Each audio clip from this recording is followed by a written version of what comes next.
Welcome to Language Access Matters, the podcast that dives deep into the crucial role of language access in public services and businesses. I am your host, Carol Valendia, and I invite you to join me on a journey of discovery and empowerment. Language access is not just a matter of convenience. It is a fundamental human right and the key that unlocks doors to essential services and opportunities. In this podcast, we'll explore the far-reaching impact of language access, examining how it shapes not only healthcare, justice, and education, but also the world of business. Through thought-provoking interviews, insightful discussions, and compelling stories, we will unveil the power of language access. We will hear from professionals who bridge communication gaps to provide quality care for diverse communities. We will explore the intersection of language, law, and justice, and the crucial role that interpreters and translators play in ensuring fair and equitable treatment. We will delve into the challenges and innovations as well as how language access opens doors to effective communication and inclusion and how it makes our society more equitable. But our exploration doesn't stop there. We will also uncover the profound impact of language access in the world of business. We will hear from entrepreneurs, industry leaders, and experts who understand the value of inclusive and effective communication and how it drives success in today's global marketplace. Language Access Matters is your platform to understand the significance of language access in these vital sectors of society. We will shed light on the barriers faced by individuals and communities and the innovative solutions that promote inclusion and equality. Whether you are a healthcare professional, a legal expert, an educator, a business owner, a linguist, an advocate, or simply passionate about the power of language, this podcast is for you. Together, we will navigate the challenges, celebrate the victories, and advocate for a world where language access truly matters. So, join me on this enlightening journey as we uncover the impact of language access in healthcare, justice, education, and businesses. Let's amplify the voices of the 25 million people that don't speak English in the United States and those that don't speak the dominant language around the world. Those voices deserve to be heard and empowered, and we need to empower ourselves to build a more inclusive future. Welcome to Language Access Matters. Let's embark on this transformative exploration together.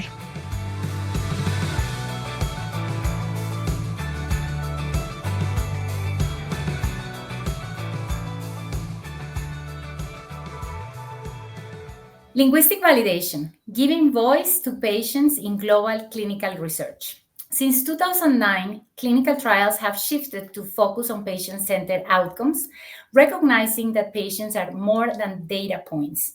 They're individuals navigating life with illnesses.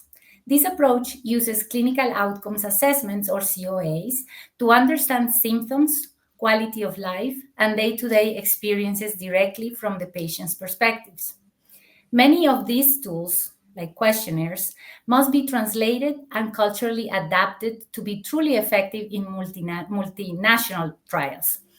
This means more than just converting words from one language to another. It requires a rigorous process, mainly expert medical translation, back translation, cognitive debriefing interviews with patients, clinician reviews, and translatability assessments.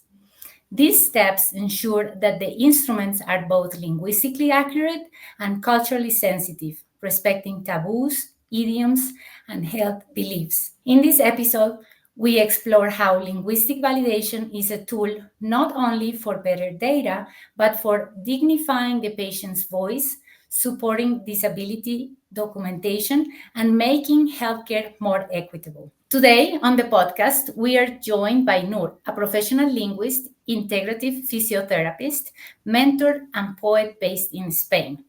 With over 2 decades of experience in medical translation and healthcare, she's a leading expert in linguistic validation.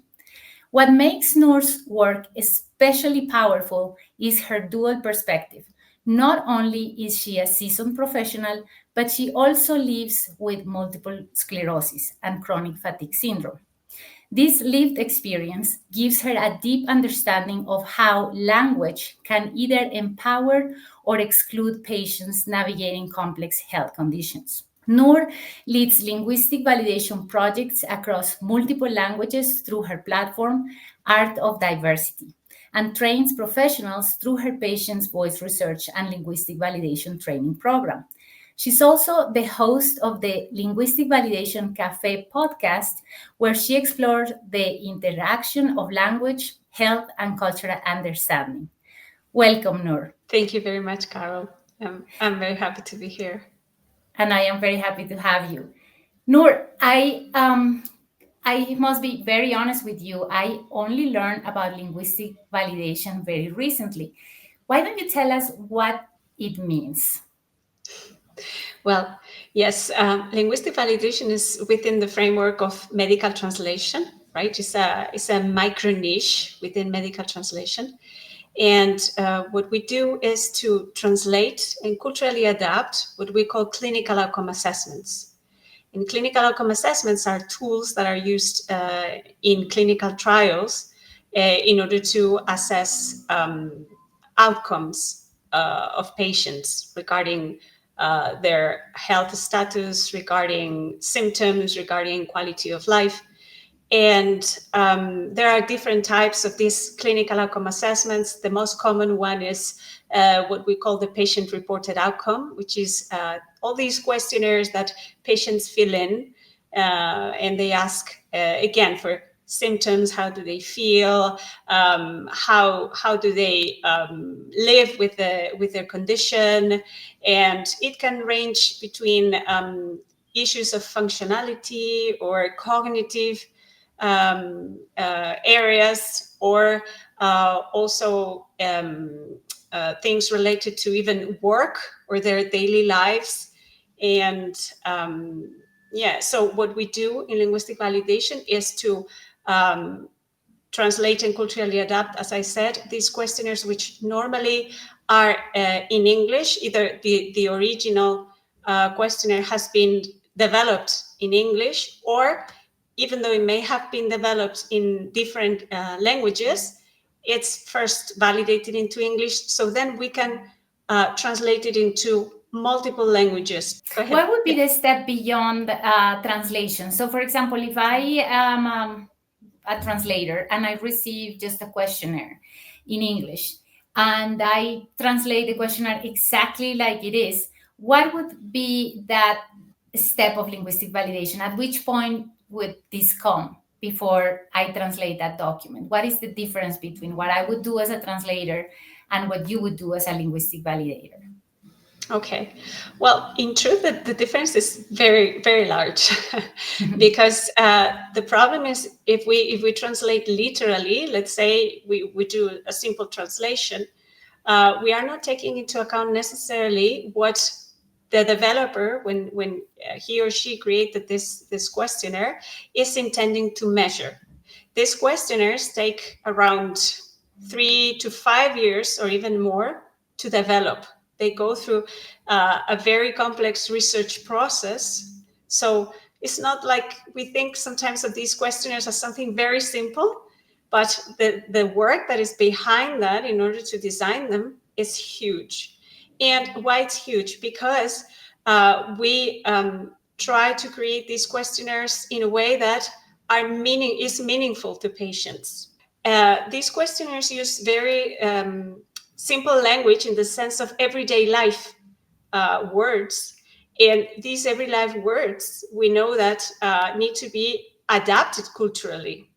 And so, for example, there are many uses of idioms that need to be really adapted, but locally, not only in general. So we need to have a very, very high level of cultural competency in order to capture all these nuances. Some of these questionnaires, for example, target issues of race, even. No, they ask for the race of the patient, and that in countries, for example, like Germany, it's really impossible. You cannot include in a questionnaire questions related to race. So you say, okay, I'm going to translate this. I simply do it and that's it. The problem is if a real patient gets that questionnaire, is not going to want to fill it in. Yes, Right. because because it's offensive. So what we do is a process that is very, very complex, in which we don't only ensure linguistic accuracy, but also cultural accuracy, let's say. Can you walk me through those steps? What are those steps to make something linguistically valid? And the reason is because they ensure that the result of all the process of linguistic validation, it's going to be a questionnaire that is really fitted to the target population. So what we do is, as in general terms, as the process has been established, there is some variability, okay, because it's not like a monolithic structure. It can be some nuances, but in regular terms, what we do is we ask two specialized medical translators who have experience in clinical outcome assessment translation to do forward translation. So we produce two forward translations. And then we have the figure of the linguistic validator or the linguistic validation consultant, who is the person who is specialized really in clinical outcome assessments translation, but also is someone who the ideal is that is not only a translator, but it's also a person specialized in the culture with a very high cultural competence, and either a social science, medical, psychology degree, if possible, and if not, at least trained within this and trained in qualitative research, let's say. What this person does is produces a reconciliation, checks these two translations, and does it against what we call concept elaboration or concept definition, which is a document that is created in which every single concept of the questionnaire is defined, but it's not a glossary. It's defined in terms of what the developer is intending to measure with each of those questions that are being asked. So in that way, for every language that we are going to be translating into, we know exactly what that concept means, and we don't interpret it differently, because if we do, we risk the results of the entire clinical study, because patients may interpret things differently. This linguistic validator does this reconciliation, sees both translations, and considers which one is best, which one is better culturally adapted, in the sense of sounds more natural to the target country, and also it's complying with this content in this concept elaboration document. Yes, it's keeping with what the developer is intending to measure. So then the result of this reconciliation, this translation result, is back translated into English, yes, by a back translator who also has experience, of course, in this type of instruments. And then the result of the back translation, this linguistic validator, what does is compare the back translation with the English source, and any discrepancy in terms of syntax, in terms of semantics, if it's not coinciding, we need to justify why. So because the back translation is a very literal form, because it needs to reflect the structures as much as possible within being correct, the structures of the forward translation of the target, yes, translation. Mm-hmm. And that way, in this way, we can see up to what point we're deviating from source or not, and if those deviations are necessary. Let's say we have an idiom, yes, and And we cannot translate that idiom literally. So we are going to have an entire different sentence, right? And so the source and the back translation are not going to coincide, but it's normal, it's okay. So the linguistic validator has to analyze all of that and culturally also consider if there are things that can be even further adapted, take into account what, let's say, because we know that, for example, taboos are things that change over time in our cultures. So we need to be in the pulse of everyday life. For example, we have one that I like. It's the term grooming. Yes, in English US we say grooming. How often do you groom yourself and everything? But nowadays in the UK, using the term grooming is highly offensive, yeah, because it refers, well, we know what it refers to. So if you are not cultural competent, you or simply translate literally, you are going to be introducing many things that may be offensive and will affect the way in which the patients will answer, or even they will not even answer, or just leave the entire questionnaire uh, as without saying anything. So then that's like one of the most important steps that we do, and we indicate every difference. Yes, in relation to that, we do a very thorough analysis, and then that's discussed, with the members of the team and so on, until we say, okay, we agree. And what we do in a project is, when we have multi languages, we compare this, let's say, back translation analysis result with each of the languages. And we make what is called a harmonization, meaning we have to check every single segment and every single part, and ensure that it's complying with that original document that I mentioned, the concept elaboration, and that it's really, we are really building a unique instrument or questionnaire, even though it's in different languages. Yes? So that's a very, very complex task to do, and highly important, normally done by the in-house staff who's taking care of the whole project. And then we have many more steps, but in between, if you want to ask something. No, I'm amazed about the number of steps, because I must admit to you that I didn't know a lot about this topic before I studied for your interview, and realized that many linguists, many interpreters and translators are well versed in navigating register. We talk about lowering the register or not, and the discussions circle around register.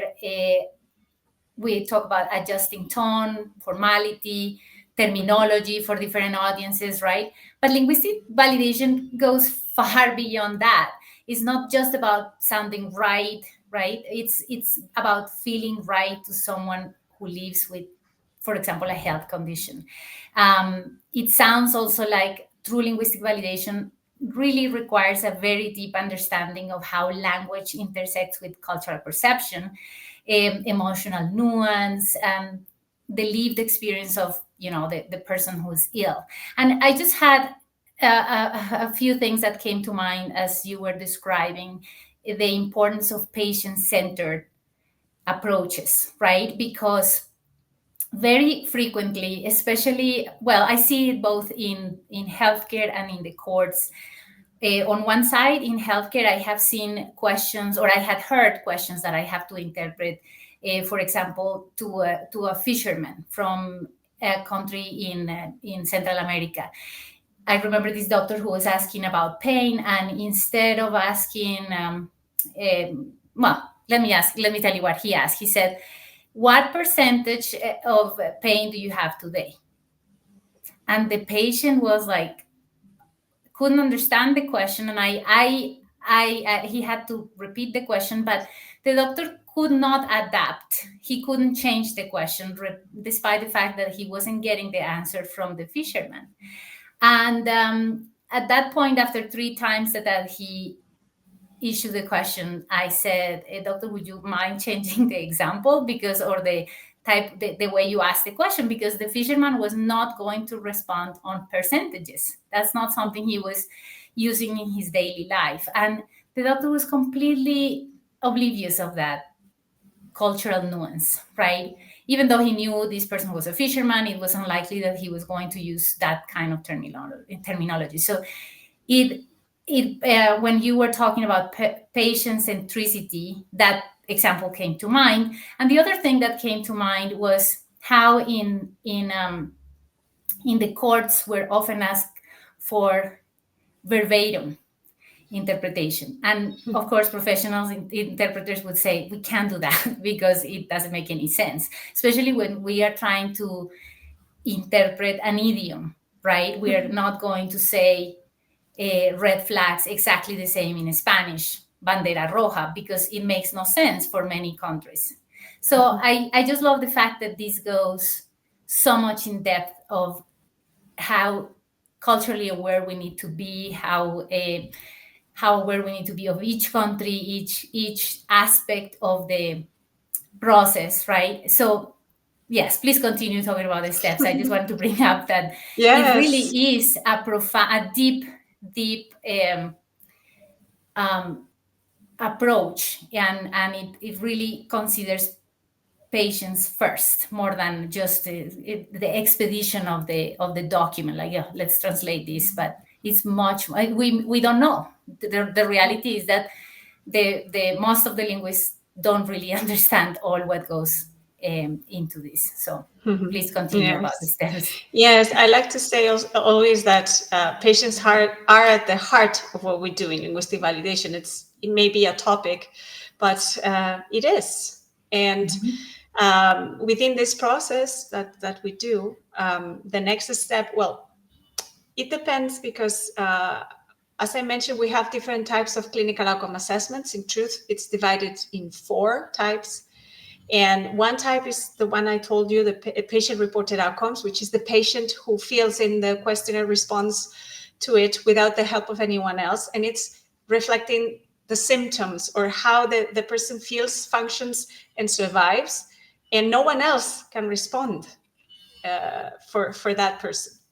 Then we have the observer-reported outcome, which is a caregiver, a family member who is taking care of the patient, and it's going to report on signs, on observable things, but in a non-professional way.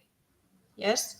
And those 2 types require plain language, require language that is really accessible and really very complex to adapt, in truth, because that's much more complex than regulatory medical terminology.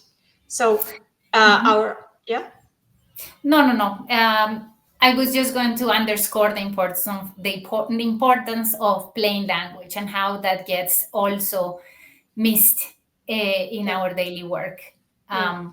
Yeah. So. And what we do is also we have these other 2 that are clinician reported outcomes and performance outcomes. And clinician reported outcomes, those are high register. Those are the questionnaires that the clinician is filling in when the clinician observes the patient. And that one has high terminology. And we have to validate those questionnaires as well. And we have to know when that's, we need to change registers for doctors. Yes. And then we have performance outcomes. Those are questionnaires where we ask the patients to perform a task, whether it's a physical task, let's say sit down and stand up, sit down and stand up from a chair several times, or in a quantity of seconds, or to do a cognitive task like calculate numbers backwards, I don't know, counting in 7 back, or do this drawing, or it's a task. Yes, but that needs to be adapted as well, because otherwise patients don't understand what they Yes, do. Nur, and I wonder, to be honest, if linguistic validation is also common in everyday healthcare communication, because it's obvious to me that it applies to clinical trials, but I don't know how much you come across other types of documents like patient consent forms, or things like that. Do you come across these types of documents for linguistic validation or not so much? Well, the thing is, for that question, I researched with my colleague Mark Gibson, and he's a patient voice research specialist. And we were talking about that. And in truth, I mean, yes, you can apply linguistic validation to that. But the problem is that we test, let's say, concept by concept, and it takes a very long process. So these questionnaires, you have to think that in wording, they are really short. I mean, you can have longer questionnaires, but they are relatively short. But informed consents are very large documents. And if we have to go through this process up to this detail, that I will tell you the next step of the process, and you will understand why this is so. It's really not practical. And what we tend to do is comprehension testing, which it's more in line with readability testing and other forms. Yes, so it's really not as transferable, purely speaking. So you cannot do what we call cognitive debriefing, which is the core of our process in linguistic validation. If you apply it there, it would be just impossible to do. It would take, I don't know, months to do. So we do instead, as he confirmed, readability testing. Okay, so linguistic validation. Testing. Okay. So linguistic validation is more reserved for research to precisely validate the research. Am I right? It's to translate, culturally adapt, and then we test comprehension. Yes, we are not.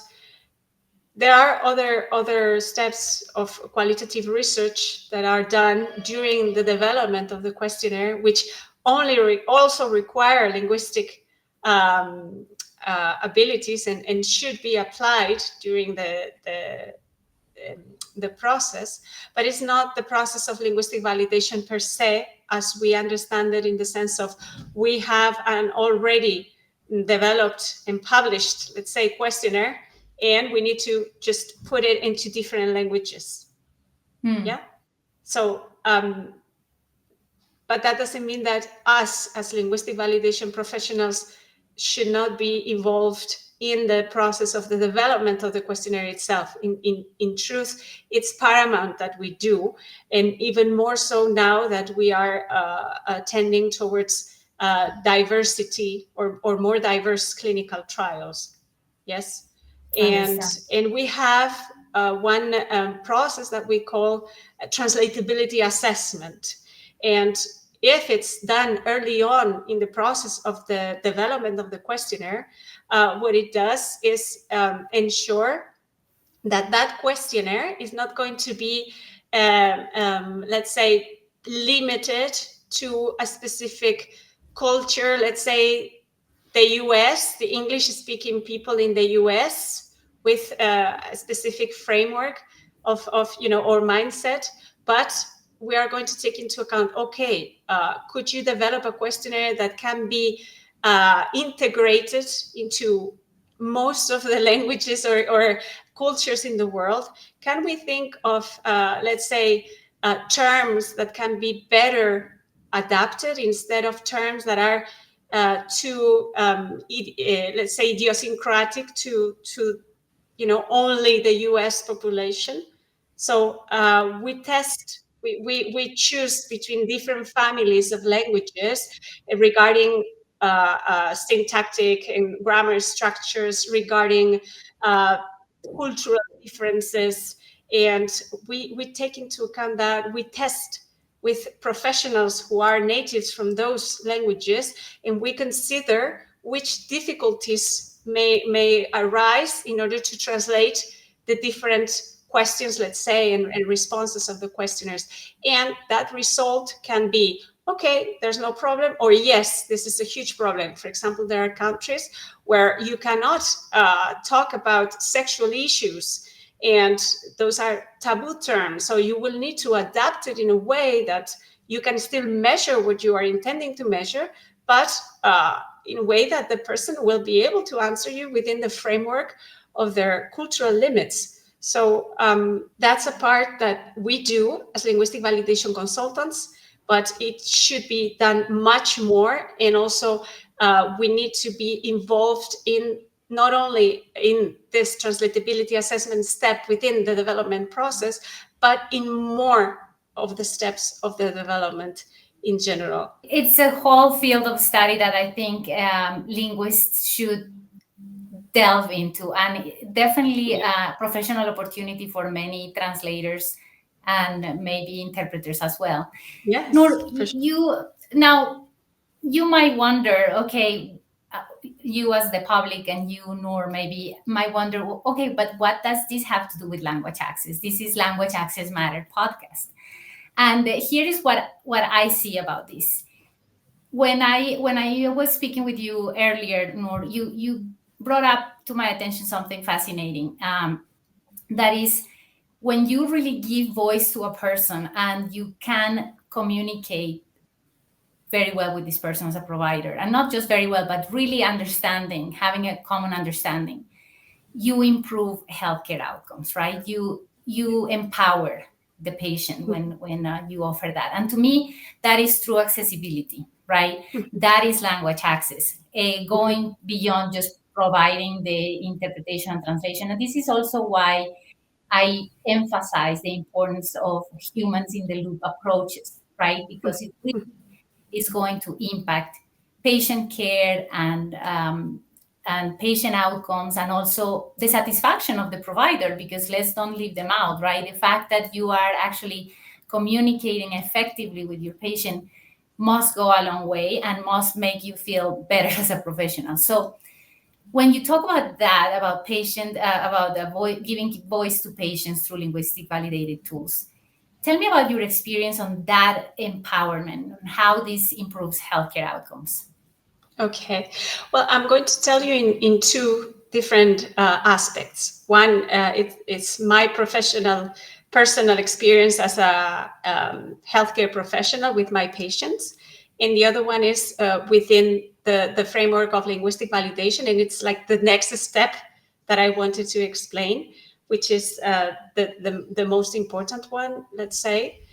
And one thing that it's really relevant is that once we have this, after this back translation analysis that we have done and all the harmonization between the different languages, we have a draft of the questionnaire.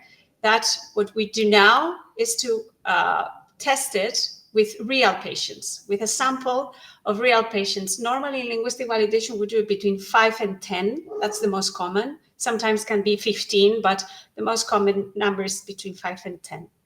And normally is the population, the same population that is going to be participating in the clinical trial, the same characteristics. And for that, we select people who have variability in terms of education, in terms of age, gender, yes, so that we can have, and also it's true that we try to have as low level of education as possible within what it's the required official education level, because we need literacy, yes,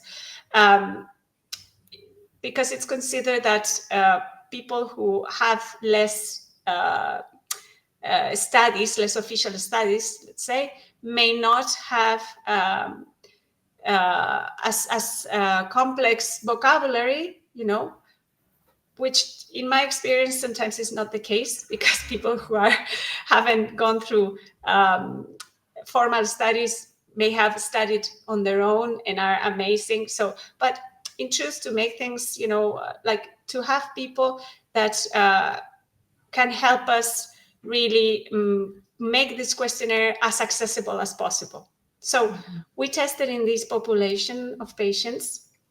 And what we do is not only ask them to read the questionnaire and tell us, okay, did you understand the questionnaire? Did you have any problems and so on?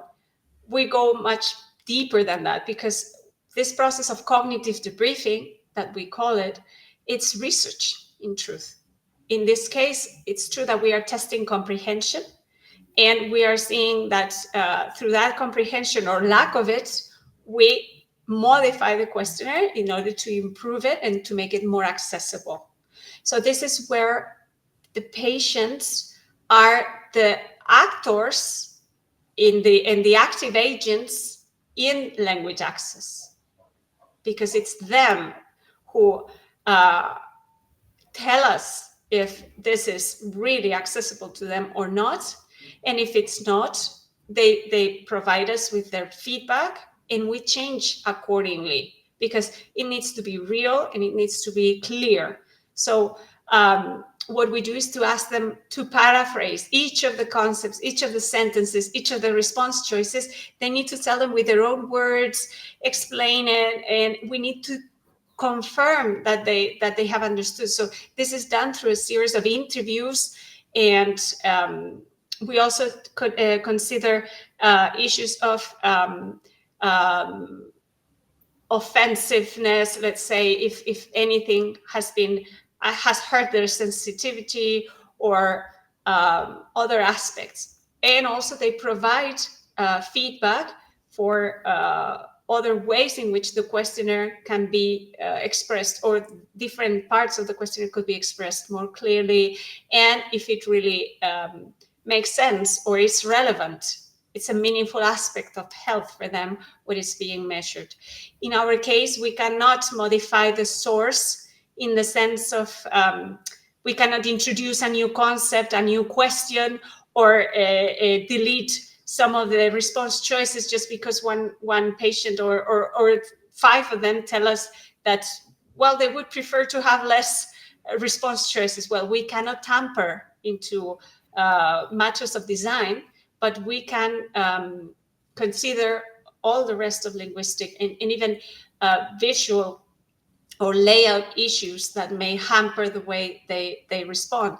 For example, in languages that are left to right, the layout of the questionnaire it's very clear, and normally most questionnaires are designed taking into account that. That's another point raised by Mark Gibson.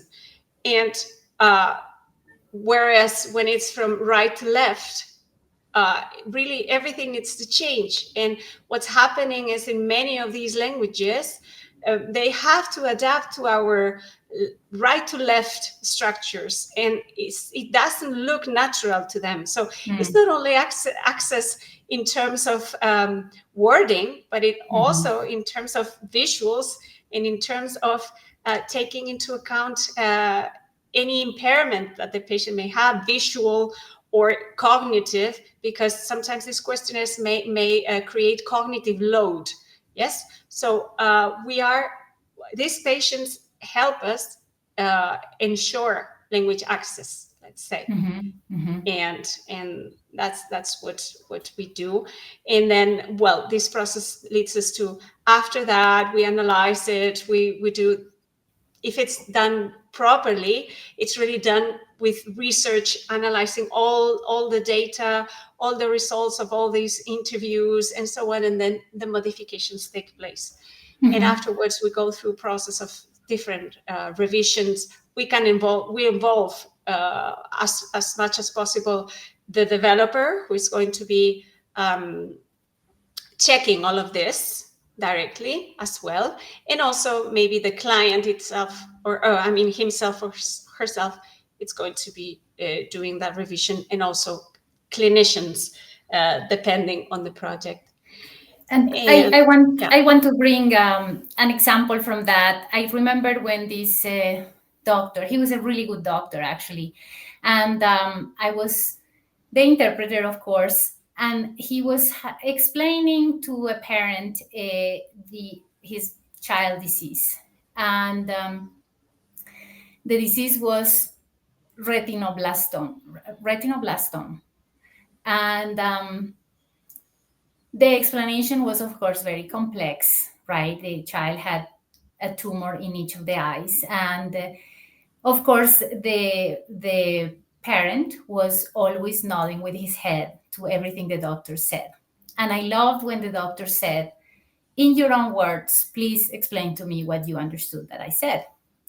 And that, I am even feeling emotional now, because I was like in awe about this doctor, because when he actually invited the patient to express his own words, he could see all the gaps the patient had, because the patient only came up with tumor. That was the only thing he understood after a long explanation of cancer and the eyes and the eye globe and all these things. So the doctor then took a piece of paper and made a drawing and explained to the parent what happened. It was obviously a dreadful disease. I mean, the child was going to be blind for the rest of his life. And the doctor made possible for that parent to understand. And this is where I would like for you to tell me how has been your experience with this? Like, how then this changed the dynamic with the doctor? Because obviously after the doctor did this, instead of a continuous nodding from the parent, his body language changed. He started to be more involved in that conversation. He wasn't just like a passive receiver of information that wasn't even being processed, but he took charge. And I can tell you that that doctor made a significant impact on how that parent got involved into the care of his son. And he was the best the best caretaker. You could see he was super involved, and they didn't miss an appointment after that. It was incredible. And I wonder how much of that interaction had an impact into that relationship. So what has been your experience with this? What a moving experience that you lived. Well, this leads me to mention something very important, at least to me, in that it's part of what gives me the, let's say, the strength to do the work I do. And it's because these clinical trials that we are doing now, which are more patient-centered, really are giving voice to patients. And why are they giving voice to patients? Because we are not anymore just a biomarker, in the sense of we enter into a clinical trial, we have a condition, and then we take the medicine, and then the doctor just tests our results, our lab results.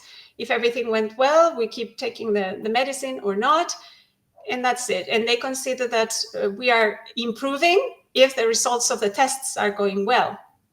But we didn't have voice as people, right? We couldn't express our feelings and so on. So these questionnaires, on the other hand, what they are doing is giving us voice. We can say, hey, this drug is great, and maybe your biomarkers, my lab results are great, but I'm feeling terrible.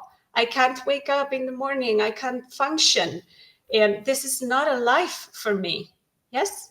So also, in truth, what these questionnaires are doing is to help patients understand better how their conditions work, and what they can do and what they can't, because it's a kind of it's really a self-assessment, and that awareness, it's helping. So in an indirect way, it's like having a doctor in front of you that cares for you and is asking you questions and wants to know really how you feel and how you're doing.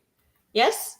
But it's going to have an addition to it, which is that this qualitative thing, let's say, it's going to be also quantitative, and it's going to serve in order to evaluate if this intervention can move forward or not, or this drug or whatever they are trying to research. And in my personal view, taking into account your experience with this beautiful doctor that you mentioned, and with this child and his father, to me, it's all a matter of empowerment and of knowledge and understanding. The more we understand, the better we can do with our lives. In my real experience, in my clinical practice, I remember that what I did mostly, in truth, more than the treatments, more than anything, was talk with the patients, communicate with them, and translate for them into plain language what was happening, because they would come with chronic illnesses from different doctors.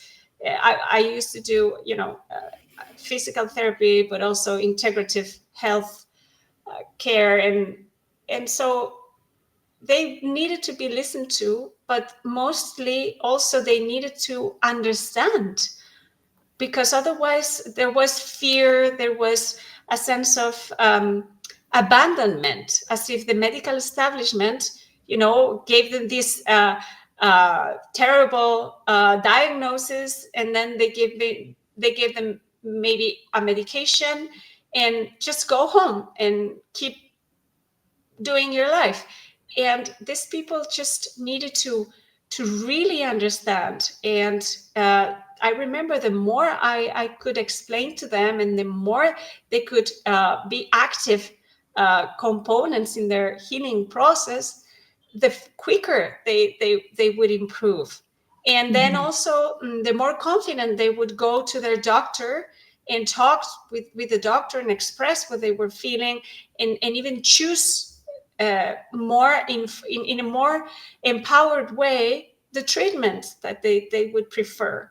Because in truth, fear is just fear itself sickens you, lowers your weakens your immune system, and it worsens. So someone that is sick, vulnerable, and then faces a medical staff that is not compassionate, that speaks in a language that they can't understand, that really is nurturing sickness.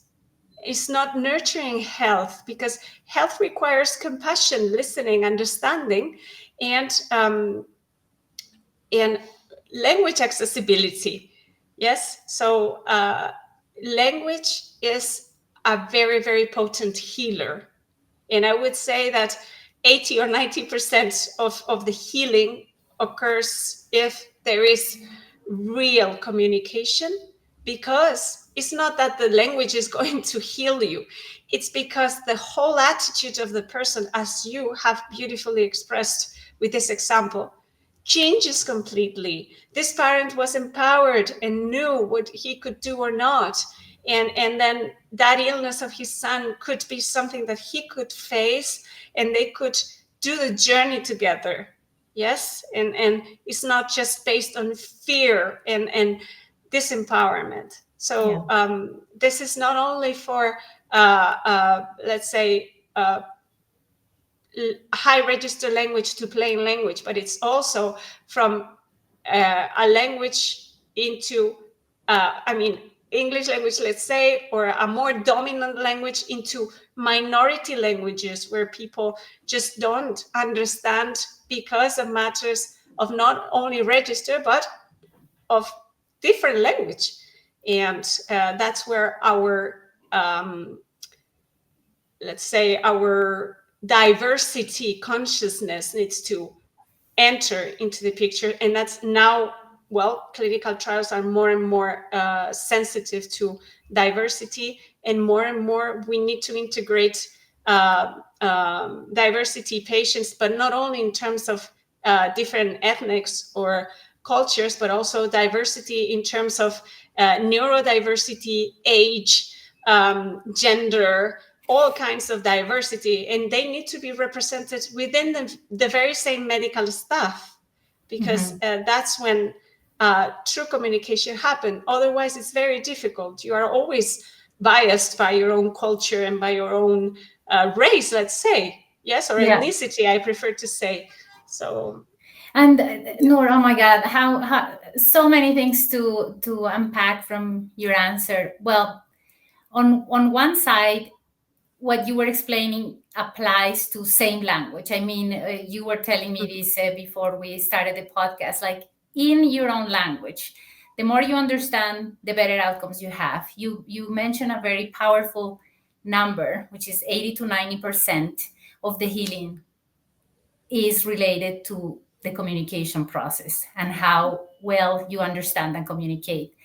You also Yeah, mentioned. it's not that the healing is going to occur there, but because we think that the healing comes from outside and it's from the medical external intervention. But in truth, the healing always comes from the inside with the help of the medical intervention. And Beautiful. that's when the person gets empowered to start its own journey of healing, because it's a journey. The person may be cured or not, but healing is a different concept, and it includes the whole person, the body, the mind, the spirit, in whatever beliefs that person has. And that needs to be recognized, and that it needs to be honored. And that person needs to tap into all those aspects in order to enter into a healing journey, because the illness is an invitation to change many things. The illness doesn't come many times out of the blue. It comes after a long process of living life in a way that may not, be as it, not because the patient is guilty of anything, not at all, but because there's a lot of stress, a lot of things that you don't know that are harming you, and your immune system, all your system is depressed, so you're more vulnerable to viruses, to bacteria, to so many things. So it's as important to target the external, to target the virus, to target us, to nurture the terrain. Yes. Yes. And in this comprehension, you empower yourself. And that's why the communication with the healthcare provider is so important, because the healthcare provider is the provider of health. And that provision needs to be communicated. And it's not just a prescription. That's a minor thing, even though the prescription is great and it's important and it's necessary. I'm not advocating for pharmacological treatments or anything of the sort. But in truth, it's like when you have a wound, what do? You disinfect it and you cover it for time, and then, but it's the body itself that heals. Well, our mind heals, our emotions can heal. So we need clear communication in order to Yes. empower ourselves and have better life health outcomes. Yes, and so part of that conclusion and that you are driving us to is that factor of fear for many immigrants, at least in the way it applies in the United States. Fear is a factor for at least 26 million people that are limited English. Set aside whether or not they have immigrated and they are fearful because of immigration. Just the fact that you don't speak a language adds a level of fear. Now, adding the fact that you are an immigrant, right, that you in many cases left your countries in dire conditions and came here. And in fact, this is one of the things I talk about. One of the patients I saw that brought this to my attention was a patient that went through horrors before he even arrived to the United States. And his main asset was his body, right?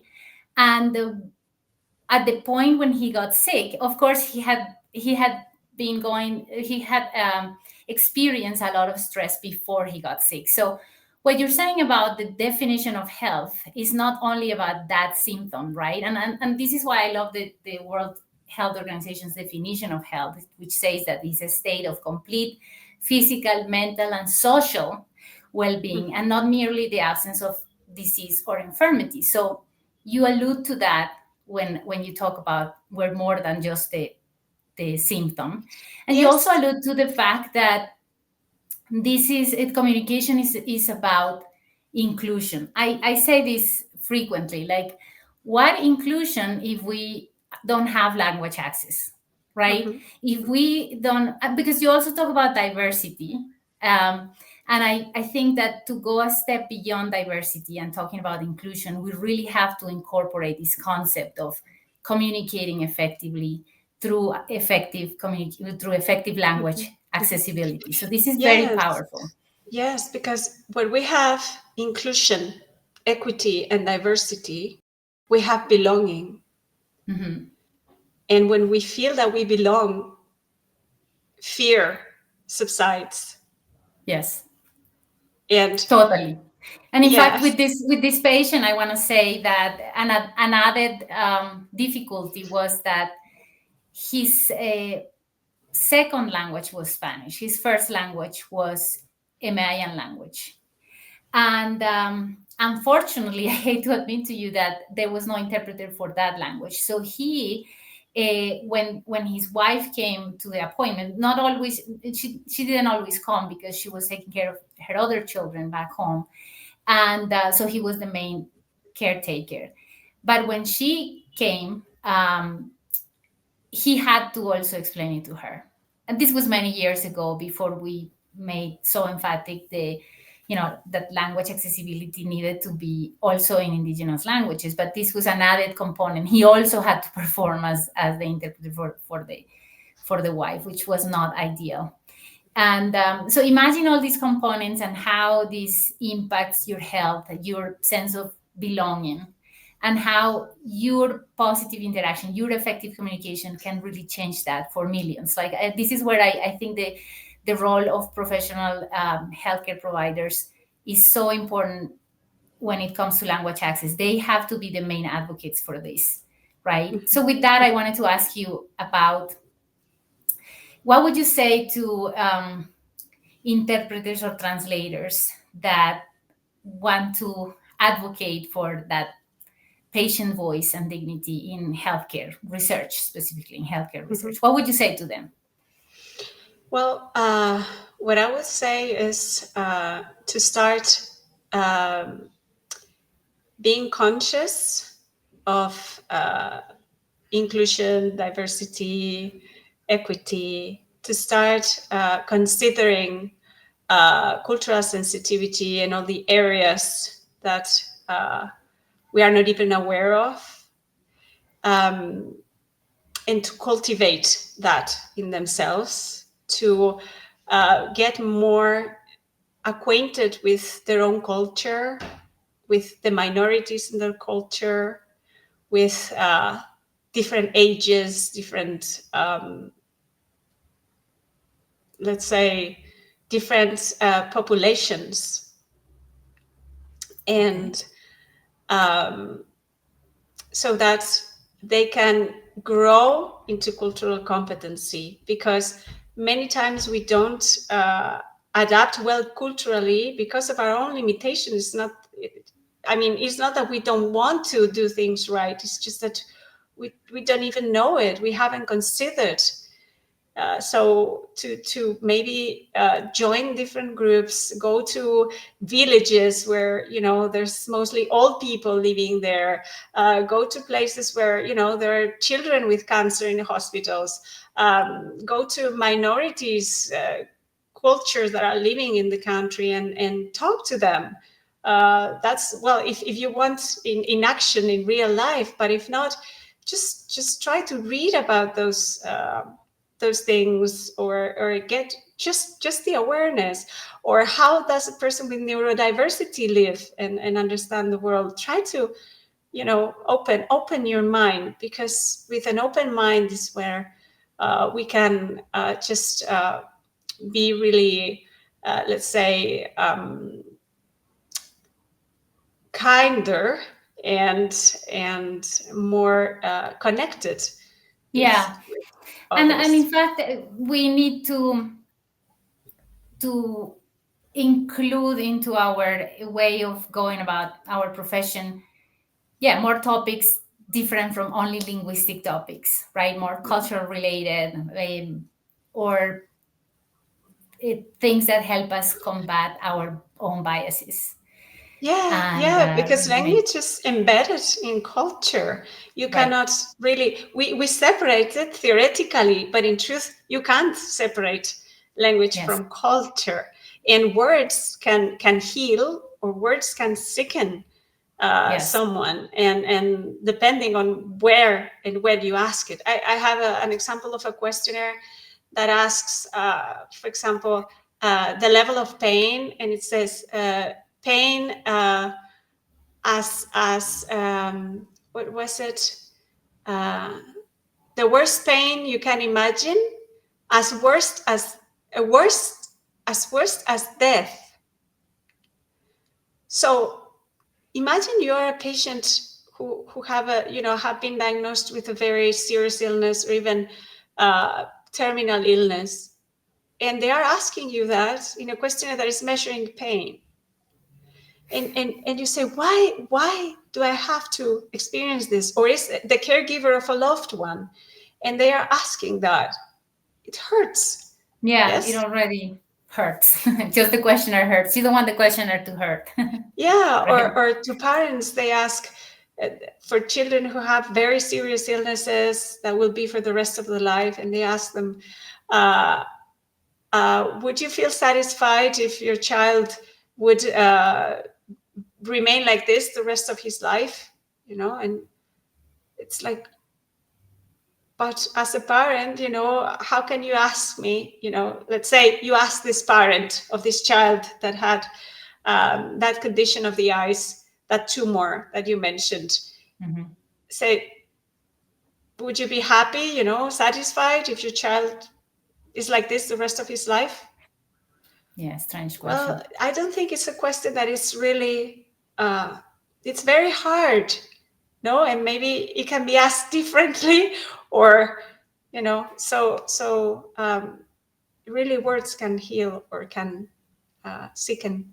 Yes, that is definitely one of the main conclusions about this podcast. And how do you handle cultural taboos or language gaps when no direct translation exists? And what does that reveal about how language access must also be culturally competent? Mm-hmm. That taps into what I mentioned about translatability assessment within the process of the development of the questionnaire itself when it's originally created. And we try to tackle that issue doing that, considering, okay, this question on this questionnaire, is it a cultural taboo for this specific culture that we are testing it to see if it can be adapted or not? And we adapt or change accordingly. Yes, so we are from the start making it culturally accessible. Yes, language access or cultural access, right? We are doing that. And the problem comes when we have the questionnaire already and we need to culturally adapt it, and there's no possibility of translating that. As I mentioned, let's say if it's in terms of different sexual practices that are absolutely taboo in let's say in Afghanistan. Yes. So what do we do? How can we tackle that? That's very difficult because they're wanting to measure that. Let's say it's a questionnaire regarding patients who have had an intervention and their prostate gland removed. Yes, and they need to see their sexual function, how it goes. But how do you manage? So that's a huge challenge or other taboos that we can think of, religious taboos, and many others, food taboos that we have. So it's a great challenge, and that's really the art of the linguistic validator, because I think that this is not only a science or let's say a craft of translation, but it's also an art, and it takes really a lot of sensitivity to solve these issues. What we do is to go to the developer and explain this, cannot be transferred into our culture. So the developer normally gives alternatives to the concept so that we can retain what we call, as I mentioned, content validity, and the instrument can continue being the same. But other times, we have to just remove the entire question altogether, and that affects the entire results of the whole study. Nur, what would you say to the people that think that translation and interpretation would be replaced by AI? to come to linguistic validation. Exactly. See how they do, Well, like how the linguistic AI does, right? validation really, it's very deep. Well, I mean, we will be using AI because we need to consider there are there's some research being done to see how we can integrate it, which is the right thing to do. We need to see how much we can use the tool in order to help us. But it cannot, the results that we have seen from different tests are terrible, even for the forward translations or the back translations. But there are some parts that we may use, and it's okay. But it's impossible for the cultural part. So it's really an area which is it's much less impacted by AI. And in relation to medical translation or translation in general, or interpretation, well, I guess it is, as I guess that's the main discourse right now, which is it's a tool, but it cannot substitute the human. And in truth, I think we need to embrace this because it's happening, and see how we can adapt and reinvent ourselves in many ways, because it's here, and negating it, I think it makes only matters worse. And see how we can train ourselves in AI, how we can use it, and also how we can advocate for the human factor, let's say, and the necessity of always having humans taking care of all of this, because the repercussions can be very, very serious if we just let the AI do all this for us. Yeah. So definitely humans in the loop approaches are going to remain. Absolutely agree that we need to understand what AI is all about and try to work with the tool, but not with the idea of replacing humans, but rather than to enhance the work that humans do. And Nur, have you? So at the beginning of the conversation, before we recorded this, I sense that you didn't feel that you could speak to language access much as you didn't feel an expert. But has your concept about what language access means changed a little by having this conversation with us or with me in this podcast? And uh, how can you reframe language access now as a strategy for better care and more ethical healthcare? Mm-hmm. I love the question. Yes, I do feel like I've been doing language access for years without knowing that I was doing it. And for context, when Nur and I started talking, Nur said like, well, I'm not an expert in language access. I'm like, I bet you are. For one, it's true that language access may be more evident when we have languages that are recognized as official within the different countries. Yes, so it's like easier than when it's minority languages that are not as considered, and in truth, maybe giving voice to those minority languages that are not as recognized, start empowering this sense of diversity within ourselves, and yeah, maybe doing a work of education, because in the end we need to educate our governments, let's say, in the importance of this, the impact of not providing language access.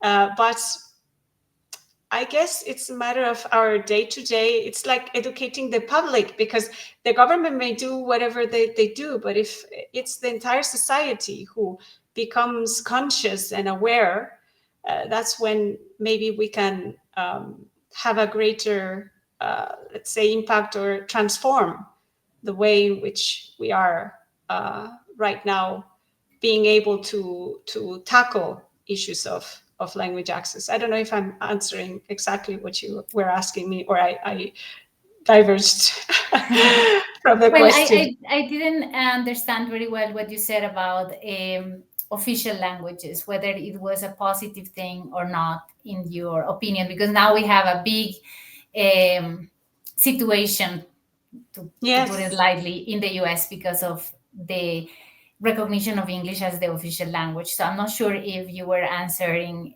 that it's Well, there better to are. have one or not. So I just want to clarify that. Well, it's like again, it's another of the points that I discussed with Mark Gibson, because it was very fascinating. And in terms of issues of empowerment and disempowerment, and if a language is protected by legislation, and he gave me the example of Catalan in Spain, or Welsh in the UK, or Irish in Ireland, then there is an expectation that the materials in those languages would appear in the clinical studies. Yes. Okay, got you. But where minority or community languages are not protected by this local legislation, they do not have this expectation. Yes, and it's really the opposite. They tend to have no expectation about any official body recognition recognizing their language needs. So Right. it's, to tackle also this issue, to be aware of it, and then to try to empower this minority or community languages, And especially. I don't know how this applies to Europe, but in the US, one of the greatest approaches, in my opinion, by our founding fathers was not to have an official language, because they realized very early on that the US was multilingual, right? And in Yes. fact, today we speak over 430 languages every day, spoken languages, and also a variety of sign languages. So their approach was like, let's not have an official language, not to exclude anybody. Mm-hmm. And now we then have language access provisions, right? And in the US, it might be counterproducing, actually, to have an official language, because if sometimes officializing languages, as Mark was explaining, protects those languages, but it is clear that English doesn't require any protection at the moment, right? Yeah. But anyway, I think that is fascinating to explore how that operates in Europe, because it might be a completely different scenario in Europe versus the US.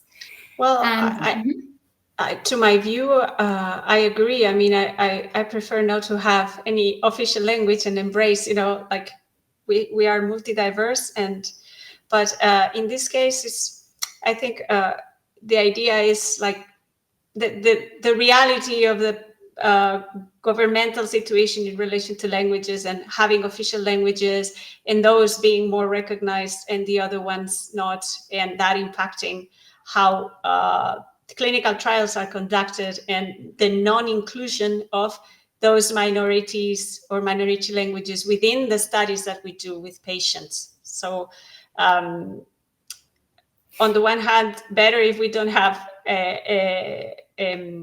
official languages. On the other hand, if our governments are still playing that framework, at least recognize all the minority languages that exist in that nation and integrate them. Yes. So if you're going to do it that way, at least include everyone. If not, so it's like in the end, it's we don't have an official language and all of them are, or we make them all official languages, right. and we integrate them, which maybe, I don't know, maybe a very simplistic observation from my part, but in a way it's giving voice and recognizing those minorities and integrating them in all the research, medical research and healthcare process, in order to I mean, for example, provide language access for them. Yeah. So, for example, India has 23 official languages, because they have 23 different languages, and many more. They are not the only ones. And the documents in each state are translated into English, Hindi, and the local language. And I think this is the topic for another podcast. It could be an hour long as well. But the last question about this I wanted to ask is part of that recognition the reason why Spanish is included in medical research? Is that how uh, you get to work with medical research from the US? I'm actually assuming that you're working also with research institutions in the US, and Mm-hmm. I'm asking for confirmation basically if that's the reason why Spanish is one of the languages that they include, because it's widely spoken in the US. Well, okay, there is when we do clinical research in clinical trials, um, the team of researchers, let's say, they decide if it's going to be a multinational clinical trial, and they choose the countries where that trial is going to take place. And within those countries, there are some variables that help decide which languages are going to be included within that country for representing the population of that country. And there is like an established idea of a minimum quantity of people speaking that language. It needs to be minimally represented at least. Yes. So sometimes you cannot choose all the languages because it would be like not practical to do, but you try to choose the most representative ones, the official ones, and other minority ones that have a minimum number of speakers. So that's not the ideal way of choosing it, but it's one way of doing it. And the thing is that those this is what happened to me. I lost the thread because I have got mild cognitive impairment, and I just lost the thread. I was wanting to say that, you see, this is an example of inclusion. I'm doing a podcast.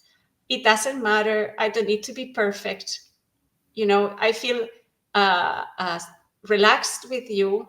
You know that I have Glad. MS. You know that I have chronic fatigue. You didn't know I have cognitive impairment, but now you know. And it's It wouldn't perfectly fine. matter, I don't yes. need to hide it, or I don't need to feel embarrassed about it. It's just my reality. And people who are listening, may have other conditions and other things, and it's okay. It's part of real life. Yes. So I'm going to try to get back to what you were saying in relation to the different languages, but that's how it's chosen. And in Spain, for example, we have Spanish, Catalan, Basque.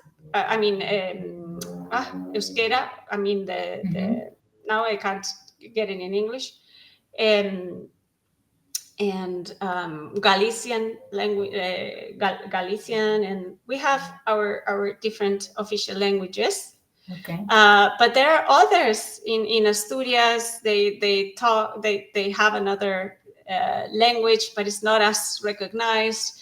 And so we do integrate our linguistic diversity in our clinical trials and in our linguistic validation projects. But it's true that, as I said, it's the researchers who choose those languages, and we need to linguistically validate as they have told us.